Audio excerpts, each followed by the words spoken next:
It's January 14th, 1973, at the Rose Bowl in Pasadena. 90,000 fans packed tight for the chance to witness football immortality, with the Miami Dolphins on the brink of a perfect season, facing off against the Washington Redskins. And despite all the praise we give to the offenses in football today, this defense, known as the No Name Defense, puts together a game like no other, and is the reason why they had a perfect season. Join us as we dive into this defense and what made them so special and led them to an NFL championship and being the last perfect team in NFL history.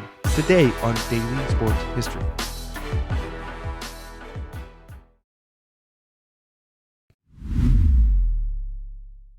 Welcome to Daily Sports History. I'm Ethan Reese, your guide, because I'm a no-name host. You probably never heard of me before you started listening to this podcast.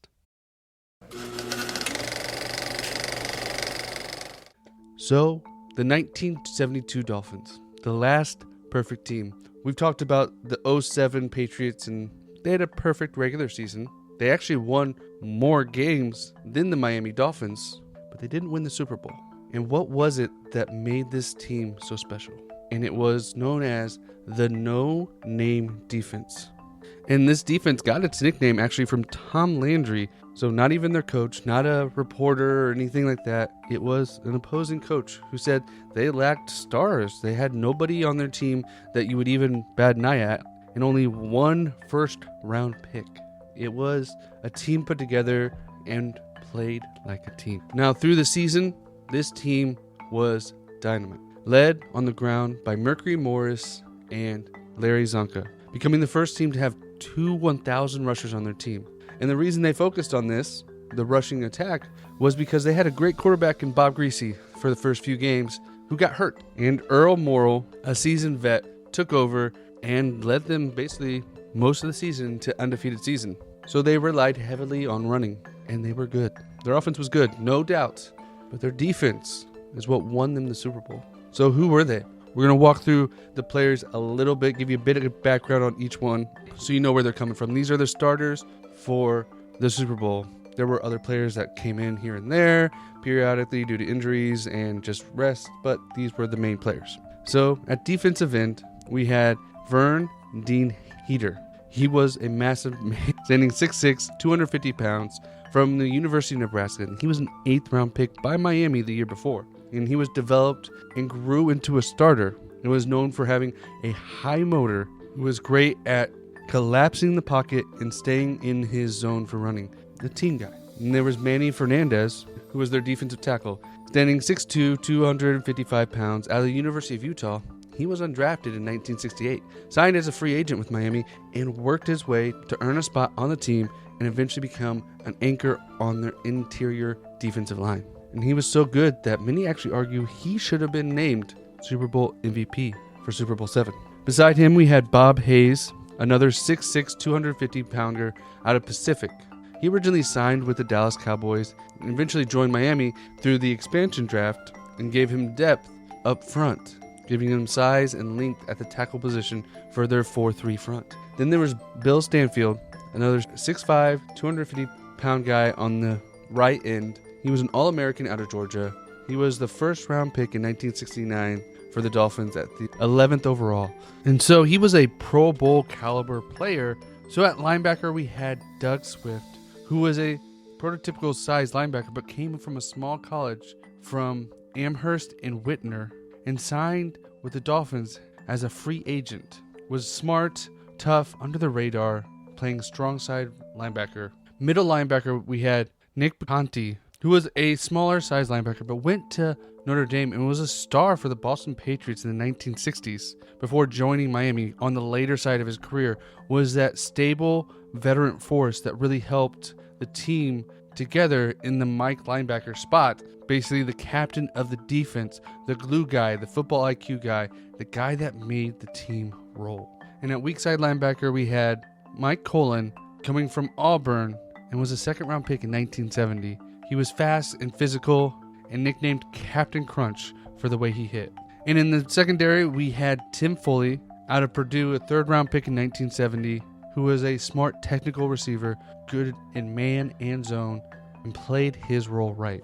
At the other corner position, we had Curtis Johnson out of Toledo, a 4th-round pick in 1970. Notice, 1970 was a big season. 69, 70, building blocks of this team. Was a guy that could keep up with the deep speed receivers. And Dick Anderson was a 3rd-round pick out of Colorado, playing strong safety, and he would go on to become an All-American and 1973 Defensive Player of the Year. So they did have stars. They weren't a no-name defense. And at free safety, that we had Jake Scott out of Georgia, who actually initially played with the CFL and then signed with Miami, which was a common occurrence back in the day. And he had great range and ball skills. So Don Shula, one of the greatest coaches of all time, and the GM Joe Thomas really built this from the inside out. Get the offensive defensive line going and have the linebackers be smart so they knew exactly what to do. Everyone on this team was smart and sound. That is the biggest thing in defense. As a former college coach myself, I know if players are doing exactly what they want, it's much better than someone that is faster than everyone else or more physically gifted. If you can run the defensive play precisely, you're going to have much more of a chance to win. And that's exactly what this was. This was no divas on this one. Even though there's a couple All-Pros, a future Defensive Player of the Year, they were not divas. That was the main thing. They played as a team, especially on defense. So they make it through the regular season. They make it through losing their starting quarterback, playing their backup, and then in the playoffs, bringing back their starting quarterback over that backup that led them to a perfect season. They had 2 running backs rush for over 1,000 yards. Their offense was cooking and humming along. It was able to sustain everything, mainly because they did not have to score a lot, because that defense was, as Jim Rohn would say, phenomenal. They allowed just 12 points a game, a total of 117 through the whole 14-game season. The most points they allowed in a single game was 24. In the playoffs, they would allow a total throughout 3 games, the divisional game, the AFC Championship, and the Super Bowl, a total of 38 points. Having 2 shutouts, they were the number 1 defense and gave up the fewest yards in the league. So if a team is not giving up 12 points, that means you only have to score 2 touchdowns a game. Your offense does not need to be great. It helped that they had great offensive things going on, but when your defense is playing like that, it doesn't matter. So it's January 14th at the Rose Bowl in Pasadena, California, the 7th Super Bowl, and they're facing off against the Washington Redskins, who are a good team, 12-3 coming into the game. There was over 90,000 people in attendance, and it was an exciting time as they were about to witness, possibly, an undefeated season. But the Redskins wanted to play spoilers. Now, the Dolphins chose to receive the kickoff, and sadly, they went 3 and out, giving the ball right back to the Redskins, where their quarterback Bill Clamar and running back Larry Brown, who was the leading rusher that year in the league, went up against this no-name defense, and in 4 plays, they netted 15 yards, giving the ball back to the Dolphins. So they ended up, this first quarter was a defensive stand. Nobody scored. But in the second quarter, the offense picked up. Bob Greasy led a 9-play, 73-yard drive, giving the ball to Larry Zonka on the goal line, who ran for 5 yards for a touchdown, giving them the lead 7-0. And their defense, that would be all they would need. So the Redskins get the ball back, and what they do is they turn the ball over. Clymer lofts a pass where Jake Scott gets his first interception of the game and returns it 55 yards, flipping the field position, giving them great chance to score again, which they do. The Dolphins drive 7 plays as Bob Greasy goes 6 for 6, ending with a 1-yard run, giving them the lead 14-0, heading into half. By this time, the Dolphins had controlled the time of possession, having the ball nearly 20 minutes in the first half. And Bob Greasy's playing a great game. The offense is humming, but so is the defense. They come out in the third quarter, and the Dolphins are conservative. They have a 14-point lead, the best defense in the league. Why rock the boat? So they ended up going 5 plays and out. The Redskins have their best drive of the game, going 12 plays, 79 yards. But on 2nd and goal, 9 yards from the end zone, Clymer tries to throw it deep into the end zone, and Jake Scott intercepts it in the end zone, returns it 4 yards, stopping a possible touchdown, keeping the shutout alive. But the Dolphins stall out and end up giving the ball right back. So it's the 4th quarter. Washington is driving, and they get to the Miami 25, and they stall out on 4th down on an incomplete pass. They go for it on 4th down. So the Dolphins get the ball right at the 25. Perfect position for them to even kick a field goal. At that point, it's a 42-yard field goal. They just try to run the ball out and try to kick a field goal. Garo Yepperman, their kicker, goes to kick a 42-yard field goal. The snap is good, the hold is good, but Washington's Tim Bratton was able to get through and block the kick. But Guerrero is able to grab the ball and tries to pass it. Now, this is the one play you've probably seen from this game because it's a football folly that we love to see. He goes and the ball slips right through his hands as he tries to pass it for an impromptu fake field goal. The ball pops up in the air and cornerback Mike Bass intercepts it and returns it 49 yards for a touchdown. This is the only touchdowns the Redskins will score. It is not on the defense. It is on the special teams. If they don't try to kick this field goal, they just go 4 downs out, it would have been a shutout, and that everyone would have known how good this defense really was. Now, they do know it was a good defense, but you see that score, you think, oh, they gave up a touchdown to the Redskins. So about 1 minute left, Greasy hands the ball off to Zonka. The Dolphins burn out the clock.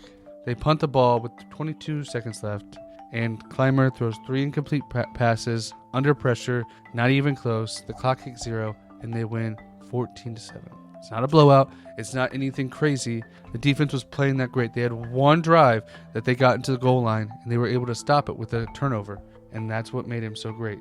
Because of the 2 interceptions, Jake Scott is named MVP. Now, Larry Zonka is the only one that on the offense that probably could have got consideration as he ran for over 117 yards and a touchdown. Mercury Morris had 38 and kick at 38. Bob Greasy was a good player, but having 2 interceptions in a game like this was all that was needed. And by the same player, I love when a defensive player wins these MVPs because it means so much and it shows you how well defense can really do this. This is why the adage is defense wins championships. Because without this 72 team would have been forgotten. With this defense, the way they played together, the way they shut down the Redskins in the Super Bowl is why we remember them.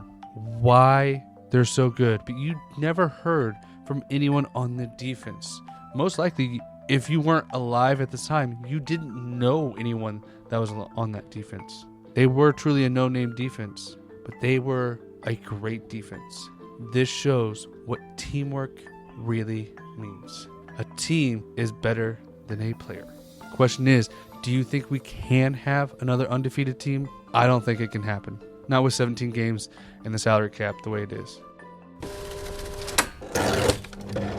I want to thank you for listening to Daily Sports History. If you want to let me know what you think, please contact us on our social medias. They're in the description. Daily Sports History on Twitter, Instagram, Facebook, wherever you like to socialize. We're also doing this thing where I'm doing a lot of short videos where I talk about a random guy that has a sports record. It's a lot of fun, so check those out on Facebook and Instagram and YouTube. All those links are in the description. Follow me there, subscribe there. It means a lot that you guys are listening, and look forward to continuously growing this community and having you guys have even more input. So reach out. I want to hear from you, and I'll see you on the next one.